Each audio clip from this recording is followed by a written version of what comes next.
Hey guys, this is Eric from RES Concepts.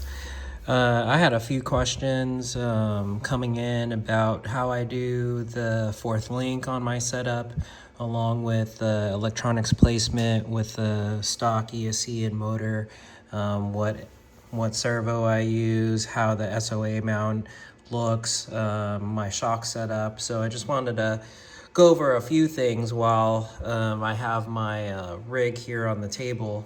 But anyways, let's start with the links. So I use Vitavon links. I'll be switching them out to something slightly different as I go through some tuning for the RES6, at least on this stock swap. But here's a link that Edgar had hooked me up with. He had mentioned it's a hardcore link from their kit that fits just inside between the rail and the drive shaft. So if you guys haven't already experienced this with doing a 4-link setup on your SCX6, this is the challenge, whether it's on the stock chassis or any other chassis with the stock transmission. So if you ran the FRD transmission, which we have and will be carrying soon, you won't have this problem since the output shaft of the transmission will be more centered. This is mostly for the stock trans and any other trans that'll be on the driver's side like this. But anyways, it's got a unique bend to it just for that clearance. And what I might do is take this out and just trace it. So we could post it on the site, and you can DIY this at a quarter inch all thread. JT's got a set that he made of links, and they look great. He actually shortened his front quite a bit and stretched the rear out to have a better weight distribution and front bias. He's using the FRD trans in a different motor, so he doesn't have the clearance issues or challenge that the stock electronics have. So if you can see here, I have a bit of space between my NSD RC 2500, which is a great servo. Replaced the stock servo after about the third run. Stripped the gears, all the way around. Didn't take long. So I had already intended to upgrade to the 2500, which is plenty of strength for this rig that's approximately 17 pounds. It's more than enough strength to move the whole rig, even if it's hanging on one tire. So if you're looking for a servo to upgrade your SCX6, highly recommend the 2500s. This is using SOA mount that was originally designed by Mike of FRD, sold through G-Speed. Mike will also be offering some SOA solutions, as well as we're going to be partnering with him to figure out how to offer that with our kit. Like I said, I'm on Vitavon links. They're beautiful links, high quality material. What I experienced, and maybe others may not, is that on the rocks and terrain that I like to crawl, what I'll see is the hang up on the hex shape of the links. So on my rears, I actually ground them down to see if they would improve the slide, and they do, but you'll see the Vitavon logo right there. That's kind of on a bump out. That actually, I feel that on the rocks. It gets hung up a little bit right there. So I ground down that a little bit. I mean, it'll naturally grind down, but for the most part, I'll probably swap back to stock links. And then, and drive those for a little bit and see how they are. So on the ESC, there's not a whole lot of real estate when you're trying to do the front bias setup and proper weight distribution. So my goal was to do what I can with what I have, drop the weight of the electronics as low as possible while still keeping them safe and have good enough clearance so the chassis and the suspension can articulate properly. So I have my ESC mounted right on the motor. I don't have any heat issues. Been driving it for a few months now, like this, no issues at all. The stock motor in ESC, at least from what I see on the stock trans, more than fine. I'll probably gear it down to an 11 tooth. It's the stock gearing right now at 14. I do want a little bit more resolution on the low end, but I'm sticking to a stock swap setup and tuning it, just to have a good example of, for all you guys that have a stock SCX6 and just want to do a stock swap for performance reasons, to an LCG style chassis and in a proper setup. So trying to show all the things that I do that are on my rig that you see in the videos. So yeah, stock ESC motor right there, and I use a Gens Ace battery setup. We'll look at that in a minute. This needs a little bit of wire loom, but so far I haven't had it tangle up in anything, so it's pretty clear from the bottom of the links, but I probably tuck that in a little bit more just to make sure the wires are safe. No issues so far, knock on wood. For my shocks, I'm running the stock shocks. I actually love them. I haven't done any further tuning besides the spring rate and oil. They do need some droop adjustment. So I get a little bit too much sag on my setup or droop on my setup in some situations. I'll probably run some limiters, possibly some internal springs. I've also got some internal spacers that I probably use to reduce at least the front droop, and then possibly in the rear as well. But for now, all I see is that I'd probably want to adjust the front. These shocks have low C30 weight oil. If you don't know that, all the manufacturers have different ratings. If you can go by CST, I would do that, but low C30 weight is not associated 30 weight. In this rig, I'm running a low C weight because they offer the bigger bottles for 8 scale, which I use on my Mugen. But yeah, so that's the Capra yellow spring. It's a 2-pound spring, and the nice thing about this is it has the clearance that I was looking for. So some people, there's a lot of discussions on why you would run the shocks upside down. Some say it's for weight purposes. That's true. The bodies, liquid, and hardware are heavier on the axle side versus the chassis side. So just looking at sprung weight versus unsprung weight. Really though, it's also that clearance and skid and shock angle. That's the advantage right there. So since I flipped it, because the body is much larger in diameter and I'm not using the stock spring and spring cup, I can take advantage of the narrowness of the spring and setup. So I don't even have a spring cup for the capper spring. It sits perfectly on the end. I might make something later on, but no need right now. I'm getting the right amount of sag in my setup, at least just for that easy swap. So I'm gonna stick to that. And then we made a spring retainer for the body, so it just fits right onto it.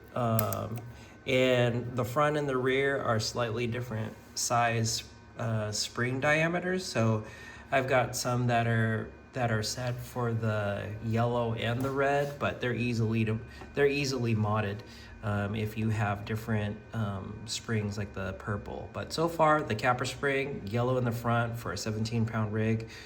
And it's going to depend on what kind of feel you want, the terrain and whatnot for your particular setup. But for my setup, I've been liking the yellows, can't complain. And like I said, 30 weight oil in here, no mods to the piston. And when I built them, they're set up as a dead shock. So if you don't know what that means, you can either, and they're set up with bladders, so not emulsion. So I've got a bladder set up. They're set up for as a dead shock, so there's no preload. They're not charged, so they're really plush on the rocks. Yeah, stock hardware, so they're just flipped. But yeah, you see that angle and how tight they sit against the rail. So let me see if I can illustrate. But yeah, the clearance when you steer like this. So you can get into the lay down shock positions that optimize for the shock suspension geometry and still have better clearance than if you had it right side up. So that's the issue that I was having before, was when I was running them with the stock springs or the purple springs, the tire would get into it on steering, and some of you probably have already experienced that.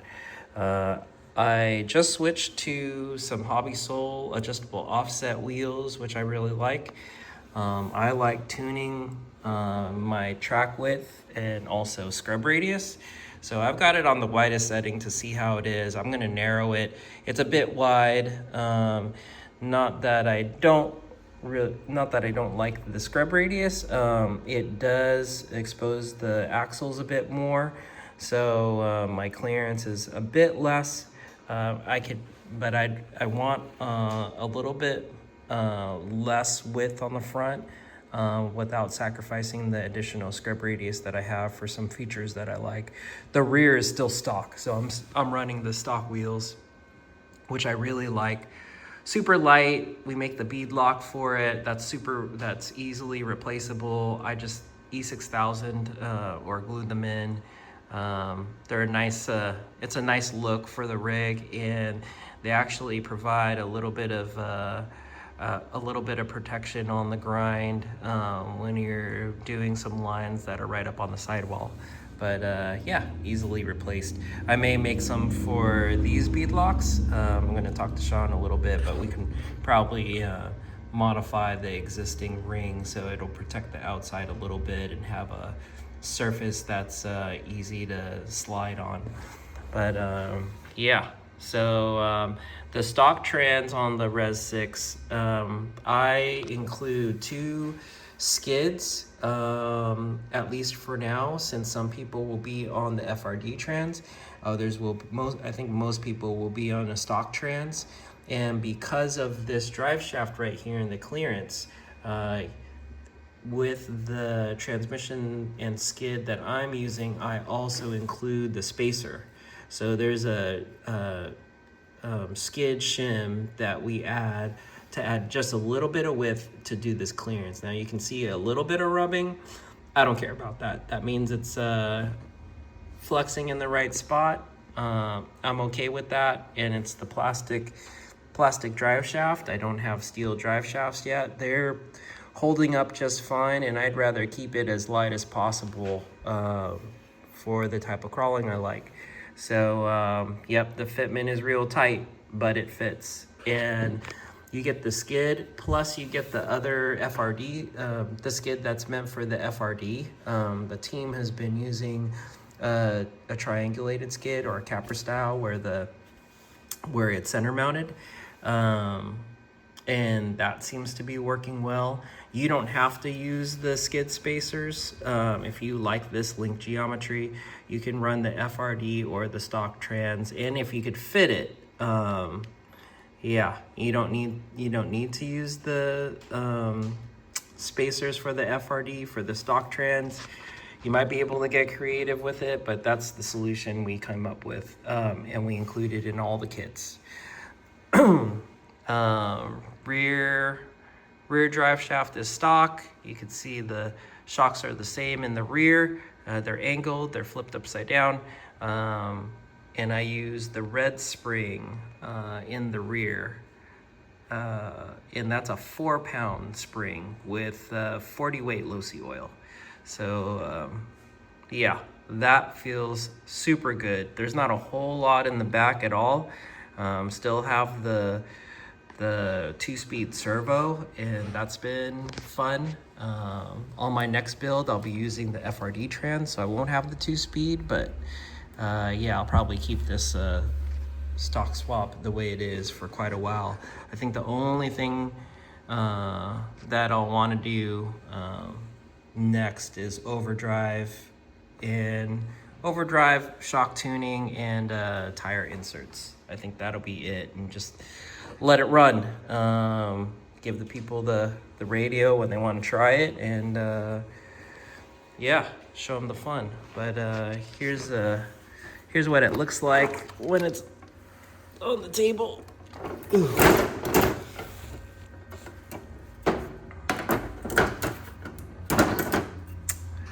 Yep, so here's a shot of the Gens Ace pack that I'm running. So we include the battery tray just like this. I'm not sure what others are doing for battery trays and batteries, but we also drift in our group. So I have a few sets of the 4,000 milliamp 2S batteries we use for drift cars. They're the Redline packs. Beautiful pack.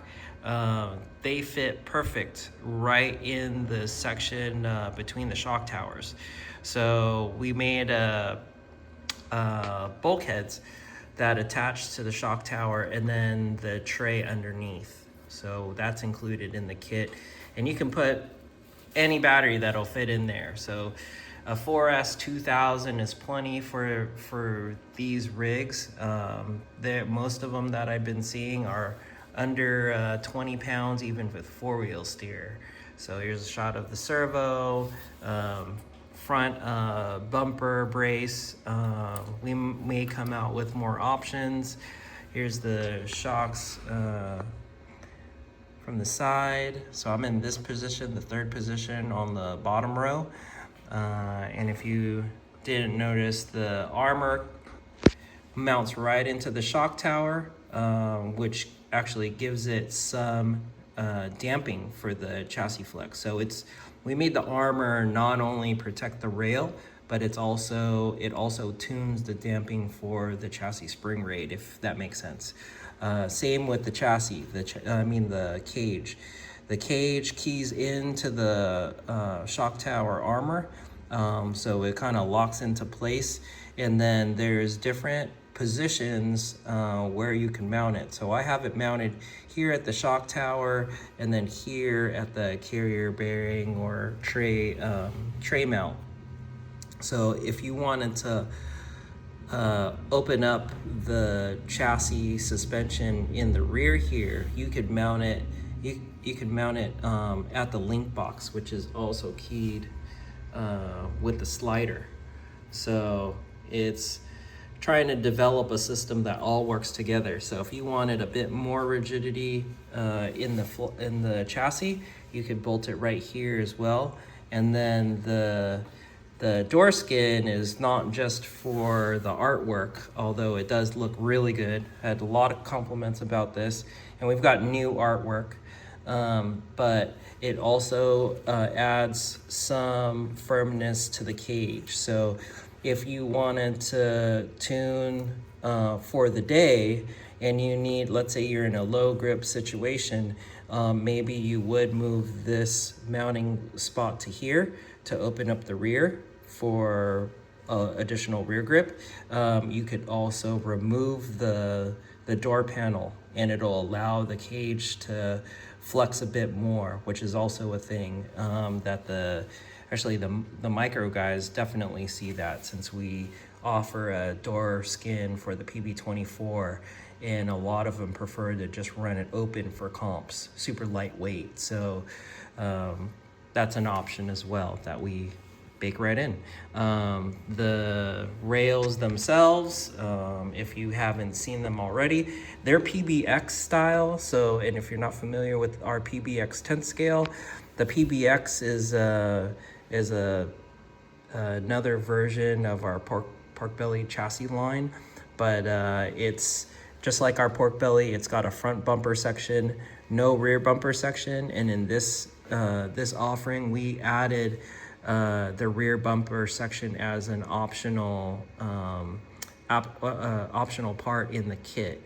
Some people will want to run a full rail, but you have the option to run more of a performance style if you just want this completely open. Maybe you're running a four-wheel steer with a BOA mount and you want the clearance, you can just not attach this. Some of the guys already are even chopping the front. So we even designed it to be sporky style as well. We've seen quite a few people chopping the front bumpers off on our 10 scale. So we just added this this design feature of, if you wanted to do the same, you just follow the chassis line and there's a hole right there. And we use that to either add some rock light LEDs, or if you wanted to, you would cut to the chassis line up to this hole and then up to the second, first or second column of shock holes. And that will actually mimic the shape of our sporky style RES6 chassis. We don't have that officially released yet, but we did have some requests in our custom orders if we would do a sporky style chassis. And yeah, we already have it drawn up. And it's the same footprint right here from shock tower to shock tower as the PBX style RES6. Yeah, the sporky style does come with shortened armor to accommodate, but with this material, the soft material for the armor, it's easy to cut. So if you wanted to make your RES6 into a sporky style, and you have the armor, just cut it right here along the line, and then you would have it. So what I love about, and I've been wanting to do this for a while, what I love about the armor is, one, it protects the rail, since we do a lot of builds that are cage builds like this, so a lot of things are exposed. The reason why I like running that, besides the performance and the looks of the chassis, it helps show the setup. So whatever I run, I share it with people. I'm running that shock hole right now, so it's the third from the inside on the lower row. Nothing to hide. That's what my rear shock looks like. Like I said, red spring in the rear from a Capra kit. We include that cup in the kit. This is what it looks like. It's just what I wanted, and it's good. Articulates well. So a lot of SCX6 drive owners having issues with their shocks. Man, this is one of the easiest setups. Even if you got the stock chassis and you're doing some mods to your rig, not a bad option to explore. And it's most likely that if you're into these, you probably have some 10 scales and you probably have some of these shocks, or at least the springs sitting in a box in your closet, which is where I got them from. At least my parts bin. So this is what the front looks like. Yeah. Yep. So during the prototype phase of the development, my prototype phase of the chassis, Mike from FRD was here helping us figure out a few things for the 6, and he needed help with some suspension. So we came up with some solutions for his FRD6. He's using 4-pound springs. You can use associated buggy springs, which we do as well. We also do some off-road racing. So I had some associated 10 scale carpet springs. I believe they were 4-pound red springs, I believe. And they worked for his rig. So some of the guys are even running that setup as well. And we make the spring cup for the GPM shocks to accommodate those springs. So the GPMs are a little bit bigger. The stock shocks, I haven't used the associated buggy springs on yet, but I've been, like I said, pretty happy with the capper springs on here. But yeah, that's a little bit of overview with my build, trying to keep it real simple, easy to replicate. There's my receiver right on top of the transmission. I do have a second battery setup where I run two 4S 850 batteries in parallel. So if you don't already know, the two 2S batteries I run in series. So I have didn't even cut the stock connector, trying to keep it or maintain it stock. Made just an adapter here for the bullet plugs, 5 mil, and then here's my jumper to put them in series. So when I run the two 4S, I run them parallel. I have a separate adapter for that, and the two 4S 850s fit right in here. So when I'm not looking to crawl for a long time, maybe up to 1 to 2 hours, I'll run my lighter battery setup, and they tuck right in here, and the performance gain is pretty significant, dropping that weight and then tucking it low at the skid. Or I could run them up here in the tray. Just depends on what kind of day it is, where you want the weight distribution, and that matters. These 4000s 2S in this configuration, I'll usually get about 2-ish hours of runtime for the type of crawling I do. So that's more than enough.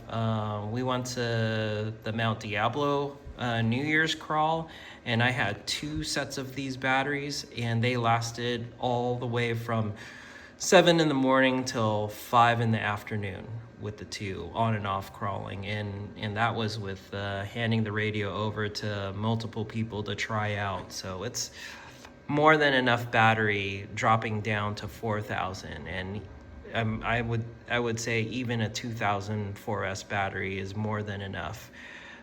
Some of the guys even running 1500. But yeah, that's it.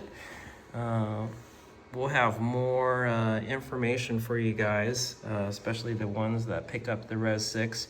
We'll be adding this info to the site, and there's definitely applicable mods and upgrades. You don't have to have a RES6, but like the shock tuning, you can do something like this with your stock SCX6 or any other chassis that comes out. If you have the G6, you're looking for better suspension, try that out. It's an easy, cheap solution. You don't have to buy new shocks. Stock shocks work just fine.